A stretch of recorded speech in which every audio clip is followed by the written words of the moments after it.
Hello दोस्तों, नमस्कार। किरण देहाती लोकगीत चैनल में आप सभी का स्वागत करती हूँ। दोस्तों, आज मैं आप लोगों के सामने बहुत ही प्यारा गारी गीत लेकर आई हूँ। पसंद आए तो लाइक शेयर सब्सक्राइब जरूर करना और कमेंट बॉक्स में बताना हमारा गाना कैसा लगा। वीडियो को फुल वॉच करो और चैनल पर नए तो सब्सक्राइब जरूर करना ताकि हमारा हर एक वीडियो आप तक पहुँच सके।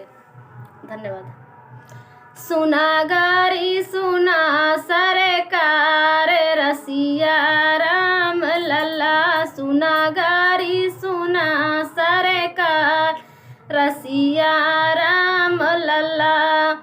सुन लिया अयोध्या में सरयू बहतू है, सुन लिया अयोध्या में सरयू बहतू है। हमरे जनकपुर में कमला की धार रसिया राम लल्ला, अरे हमरे जनकपुर में कमला की धार रसिया राम लल्ला। सुना गारी सुना सरकार रसिया राम लल्ला, सुना गारी सुना सरकार रसिया राम लल्ला।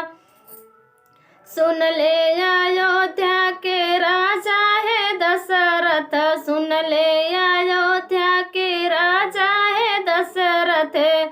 हमरे जनक जी के नाही जवाब रसिया राम लल्ला, अरे हमरे जनक जी के नाही जवाब रसिया राम लल्ला। सुना गारी सुना सरकार रसिया राम लल्ला।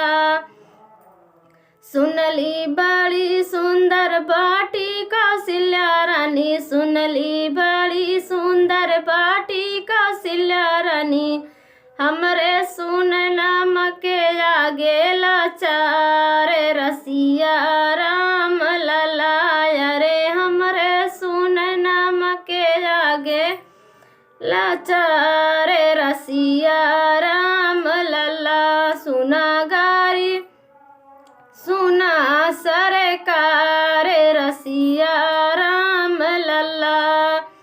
सुन ली अयोध्या में बागा बगीचा, सुन ली अयोध्या में बागा बगीचा। फूल तोड़न आए जनक जी के द्वारे रसिया राम लल्ला, अरे फूल तोड़न आए जनक जी के द्वारे रसिया राम लल्ला।